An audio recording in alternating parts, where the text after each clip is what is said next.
नमस्कार, मैं हूं विकास सुखीजा और आप देख रहे हैं अब तक टाइम। दोस्तों, आपको बता दें, पंचायती राज संगठन हरियाणा कांग्रेस के द्वारा अपनी जिला कार्यकारिणी का आज घोषणा कर दी गई है। इसके अंदर जिला ग्रामीण अध्यक्ष बनाए गए हैं और जिला शहरी अध्यक्ष बनाए गए हैं। इसके अलावा सचिव भी नियुक्त किए गए हैं। आइए आपको दिखाते हैं पूरा कार्यक्रम। एक आयोजन किया गया जिस कार्यक्रम के अंदर कांग्रेस के राष्ट्रीय सचिव वीरेंद्र सिंह राठौर खास तौर पर उपस्थित हुए हैं। आइए आपको दिखाते हैं पूरी झलकियां और क्या कहना है राष्ट्रीय सचिव वीरेंद्र सिंह राठौर का और जो पंचायती राज संगठन है कांग्रेस का, उनके हरियाणा के चेयरमैन डॉक्टर सुनील पवार का। देखिए पूरी। वे उनके साथ में सभी साथी सज्जन में जो उनके टीम सभी साथ में आए हैं, उनका तहे दिल से दिल की गहराई से स्वागत है। अभिनंदन।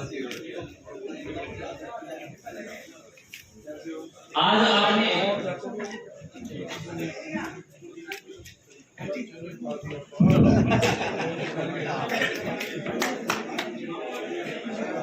और स्मृति चिन्ह के द्वारा स्वागत करें। तालियों की गड़गड़ाहट रहनी चाहिए क्योंकि आज की मुख्य उपस्थिति, क्योंकि आपने कांग्रेस का परचम लहरा रहे हैं। आपकी कार्यशैली को देखते हुए आपको राष्ट्रीय सचिव की उपाधि से नवाजा गया और उसी के अनुसार आपको अखिल भारतीय कांग्रेस में वह सभी हमारे भाई सुनील पवार जी का स्वागत करते हुए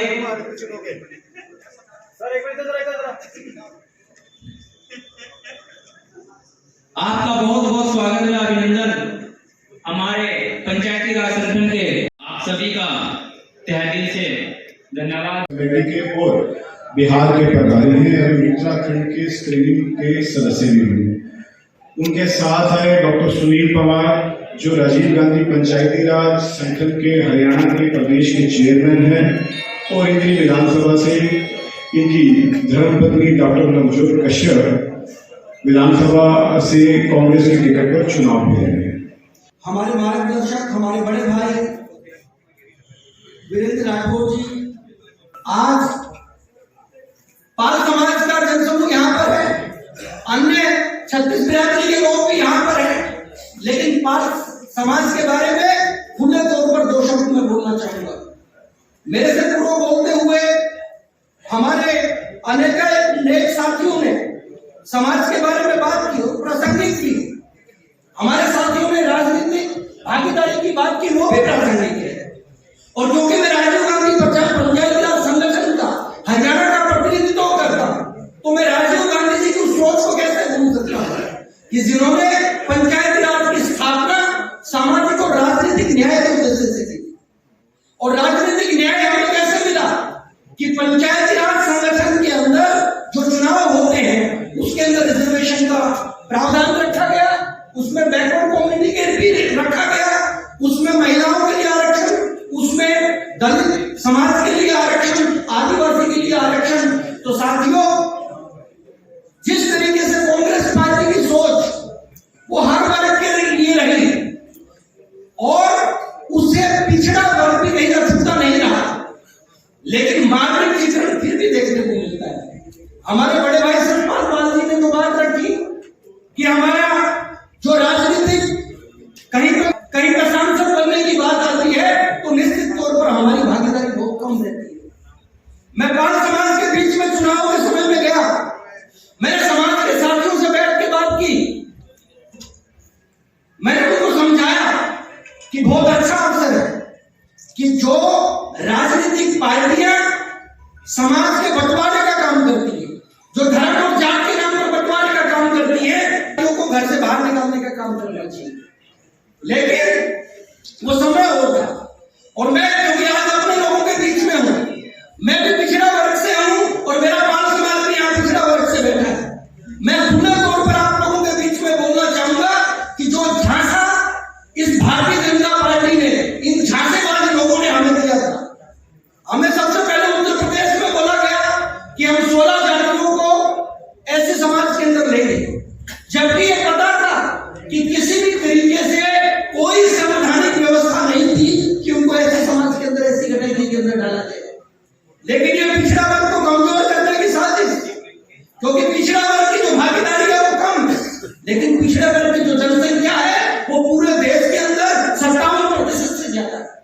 साथियों, हरियाणा प्रदेश के अंदर भी 40% से ज्यादा आबादी वो पिछड़ा वर्ग की है। लेकिन भारतीय जनता पार्टी ये नहीं चाहती कि पिछड़ा वर्ग एकजुट होकर एक कौम के रूप में, एक संगठन के रूप में संगठित होकर चुनाव में आगे आए।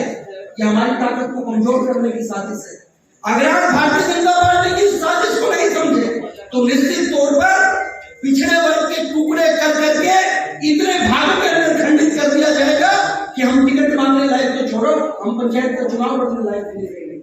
आज हमारे पास समय, मैं तो कम से होनी चाहिए, उम्मीद होनी चाहिए, लेकिन साथ में संघर्ष भी करना पड़ेगा, साथ में अपनी बुद्धि का प्रयोग करना पड़ेगा, अपने बल का प्रयोग करना पड़ेगा और देखना पड़ेगा कि हरियाणा प्रदेश के अंदर खट्टर सरकार ने जो हमारे पाल समाज को ऐसी कैटेगरी के अंदर डालने के लिए उन्होंने वायदा किया था, पता तो उनको भी था कि हमारे साथ राज्यसभा में जाके क्या होगा, लोकसभा और हाई कोर्ट, सुप्रीम कोर्ट के अंदर क्या होगा, लेकिन बंटवारे की नीति के तहत उन्होंने चुनावी घोषणा तो कर दी।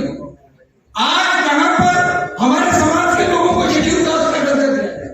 अगर हमारे महानुभाव साथी बैठे हैं तो मैं उनसे पुनः निवेदन करना चाहूंगा कि खंडित होने की आवश्यकता नहीं है।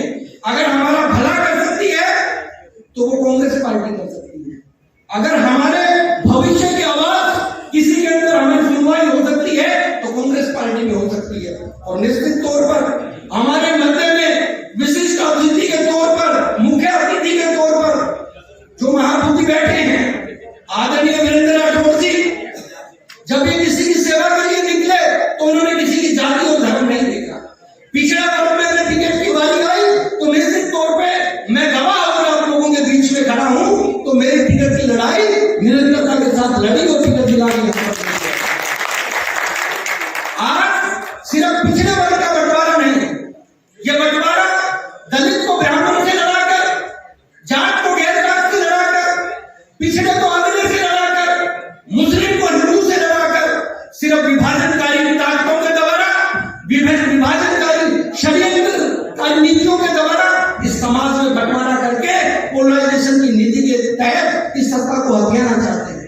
साथियों, सत्ता वो नहीं है जो चंद पूंजीपति घरानों का पोषण करे। लोकतंत्र के अंदर सत्ता वो है जो अंतिम पायदान पर ऊपर खड़े हुए व्यक्ति के बारे में सोचे, जो अंतिम व्यक्ति के उत्थान के बारे में बात करे, जो अंत्योदय की बात करे, बल्कि सर्वोदय की बात करे। आज मैं बहुत ज्यादा में बोलते हुए आप तमाम हर समाज से आए हुए महापुरुषों के बीच में बोलना चाहूंगा कि बचना बंद कीजिए। अगर इस अखंड भारत के बारे में सोचना है, अगर इस अखंड हरियाणा के बारे में सोचना है, तो इन भारतीय जनता पार्टी की बंटवारा करने वाली नीतियों को खदेड़ के बाहर निकालने का प्रयत्न करें। This is important for you and your loved ones. Choose a policy today from Star Health Insurance.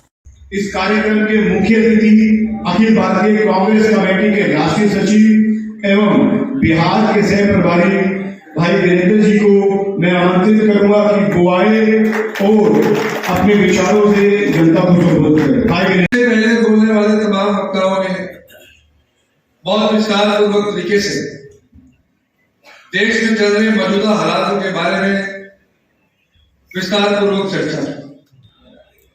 लंबी बात बिल्कुल भी आज आपके बीच में नहीं करना चाहता, सीधा मुद्दे की बात पर आना चाहता हूं।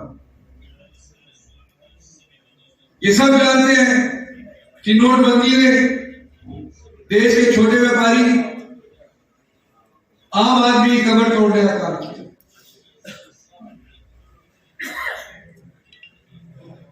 दीपक जी ने सही कहा, कांग्रेस पार्टी उस विचारधारा की पार्टी है जिसे देश के अंतिम छोर पर बैठे हुए व्यक्ति के जीवन के अंदर परिवर्तन लाने के लिए संघर्ष करना है। भारतीय जनता पार्टी वो पार्टी है जो इस देश की 130 करोड़ जनता को, चाहे वो पहले पायदान में बैठी है, दूसरे पायदान में बैठी है, हर एक व्यक्ति को अंतिम छोर पर पहुंचाने का काम अगर कोई पार्टी देश के अंदर करती है तो वो भारतीय जनता। 70% इस देश का छोटा व्यापारी नोटबंदी में कमर तोड़ करके उसको देश के सबसे पिछले पायदान में पहुंचाने का काम। जीएसटी के माध्यम से आम आदमी और व्यापारी, छोटे व्यापारी की कमर पूर्ण रूप से तोड़ने का काम किया है। महंगाई चरम सीमा पर पिछले 7 सालों में अगर किसी काम पर पूरी भारतीय जनता पार्टी और पूरी भारतीय जनता पार्टी कैबिनेट लगी है, मोबाइल और सोशल मीडिया पे इनके कार्यकर्ता लगे हैं, तो वो कैसे इस देश के पहले प्रधानमंत्री, जिन्होंने अपने जीवन के 16 साल जेल में काटने का काम किया, इस देश की आजादी की लड़ाई लड़ने का काम किया, कैसे उनके नाम को खराब किया जाए, ये सारा दिन रात भारतीय जनता पार्टी इस काम में लगती है। किस प्रकार से राहुल जी की छवि को धूमिल किया जाए, किस प्रकार से सोनिया जी की छवि को धूमिल किया जाए, या किस प्रकार से कांग्रेस पार्टी के नेताओं की छवि को धूमिल किया जाए, इस काम को करने का काम भारतीय जनता पार्टी के नेता करते हैं। मुझे आज भी याद है 2014 का चुनाव था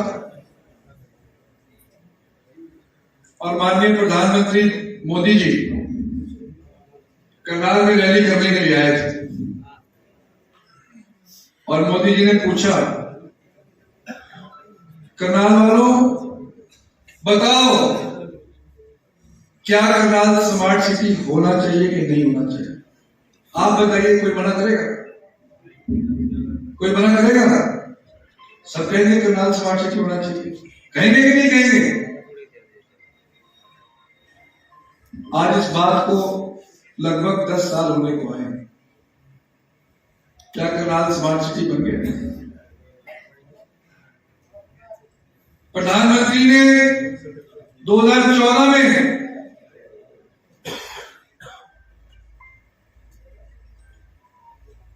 देश के नौजवानों को आह्वान करते हुए कहा कि मैं देश के नौजवानों को 2 करोड़ नौकरी हर साल देने का काम करूंगा। कहा ही नहीं, मन से सवाल पूछा कि नौजवानों बताओ क्या देश में 2 करोड़ नौकरी हर साल पैदा होनी चाहिए कि नहीं होनी चाहिए? देश के नौजवान ने कहा होनी चाहिए। कोई मना करेगा? बताइए, कोई मना करेगा? जोर से बोल के बताओ, कोई मना करेगा कि नहीं करेगा? देश में 2 करोड़ नौकरी मिली। कल मैं किताब पढ़ रहा था, उस किताब में आंकड़े थे कि 2014 में जब सत्ता परिवर्तन हिंदुस्तान में हुआ, उस समय कांग्रेस पार्टी 46 करोड़ नौकरियां देश के अंदर छोड़ करके भारतीय जनता पार्टी के हाथ में सौंप के आई थी। उस 46 करोड़ नौकरी को 2 करोड़ नौकरी प्रति वर्ष के हिसाब से आगे बढ़ाने का काम माननीय मोदी जी ने देश के नौजवानों के साथ वादा करने का काम किया था। अगर देश के प्रधानमंत्री अपनी बात पर अपने वादे पे खड़े होते तो आज 46 करोड़ से वो नौकरी बढ़ करके लगभग 66 करोड़ पे पहुंचने का काम करती। परंतु दुर्भाग्य इस देश का है, ये भारतीय जनता पार्टी के लोग उस मार्केटिंग एजेंट की तरह हैं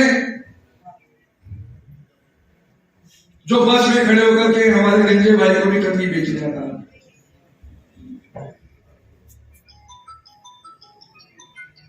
इनमें मार्केटिंग की वो कला है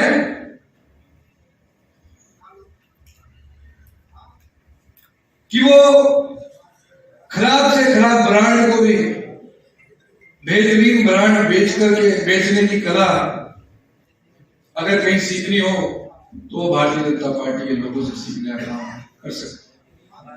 दुर्भाग्य इस बात का है, मैं आंकड़े देख रहा था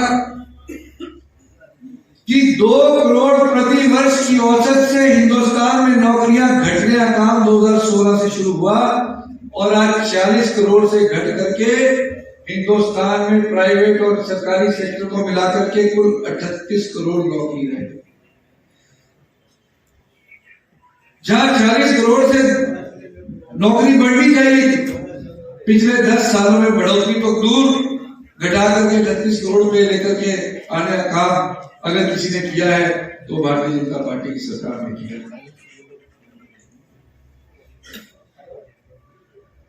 और भाई मुझसे पहले बोलने वाले वक्ताओं ने करनाल की बारे में बात की।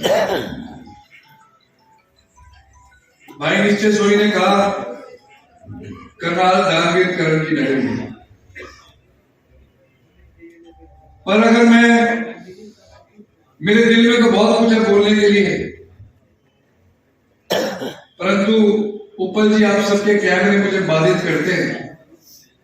घर में बैठकर भी मैं अपनी मन की बात इस मंच के माध्यम से नहीं कर पा रहा, पर फिर भी मैं बहुत दुखी हूं कि जब मेरा करनाल जिले का नौजवान नौकरी की बात करता है तो हरियाणा का मुख्यमंत्री जो नौकरी देने में हमारे इलाके के आदमी को सक्षम नहीं है, वो मेरिट की बात करने लगता है। वो मेरिट की बात करने लगता है।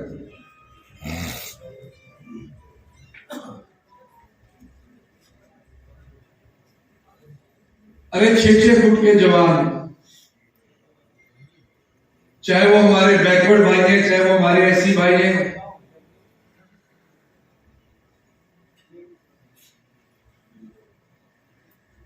जो 6-6 फुट के कद के हैं, 38 इंच की छाती भी ले रहे, पुलिस की नौकरी में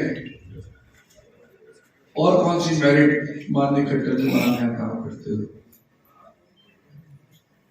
और क्या प्रमाण इस जिले के लोग से मांगते हो?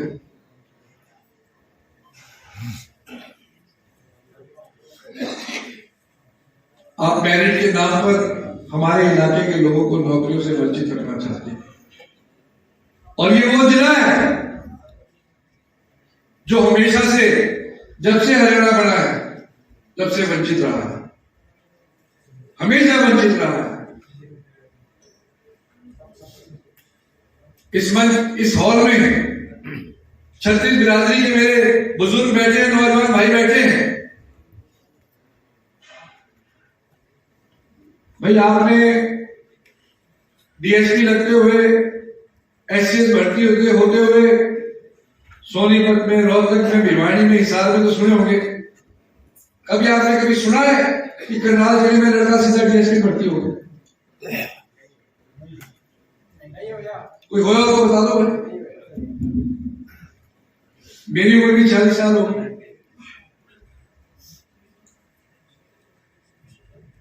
कभी हमने सुना है कि भाई करनाल के बच्चे एसएस लगे? कभी हमने सुना है कि डायरेक्ट इंस्पेक्टर भर्ती हो गया? करनाल का किसी समाज का भी, कि समाज वाला बैठा है, मैं पूरे जिले की बात करता हूं। आपने भी समाज के सभी भाइयों ने बड़ा संघर्ष किया है। भाई राजेंद्र हमारी कैबिनेट के मंत्री के दर्जे में हमारे रहे, हमारी सरकार में। आप बताइए, विभिन्न सरकारों के अंदर रहे हूं, क्या कभी करनाल का बच्चा सीधा इंस्पेक्टर भर्ती हुआ? क्या कभी इस जितरोड का बच्चा सीधा डीएसपी भर्ती हुआ? या क्या कभी इस जितरोड बेंच के ऊपर सीधा एसएस भर्ती हुआ? क्यों नहीं? क्या कहा? क्या 6-6 फुट के हमारे जवान अगर कंधे में 3 सितारे लगे तो हरियाणा प्रदेश के अंदर अलग चमकते हुए नजर आए? इनमें क्या कमियां है? और आपने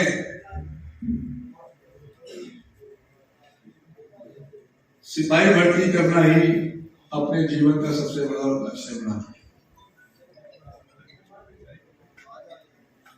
आपने मान लिया कि अगर सिपाही भर्ती होगा तो वही जीवन की सबसे बड़ी उपलब्धि, ना उससे ज्यादा हमारा ये जिला अगड़े पिछड़े ऐसी समाज के सारे भाई, इससे बड़ी सोच हम नहीं बना पा रहे।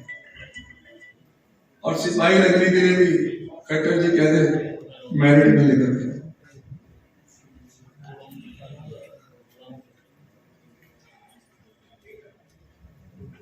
हम इस मंच के माध्यम से इस बात को कहना चाहते हैं, ये कुरुक्षेत्र करनाल कैथल की धरती, ये महाभारत की पवित्र धरती है। खट्टर साहब, मेरिट इस धरती के अंदर है। ये मेरिट की वो धरती है, मेरिट के आदमी को भी परिणाम मिला है। ये वो धरती है जिस धरती में अगर आपने जन्म ले लिया वही उसकी मेरिट है। ये करनाल कुरुक्षेत्र कैथल की पावन धरती है। इस पे पैदा हुए बच्चों की मेरिट ज्यादा पूछने का काम मत करो, इन्हें बुला बुला करके नौकरियों में लगाने का काम करो। ये परिवर्तन हम इस जिले के और इस जिले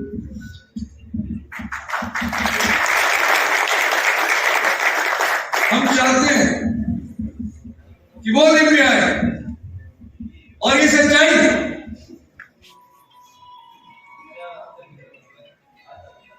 आप भर्तियां करनी तो दूर,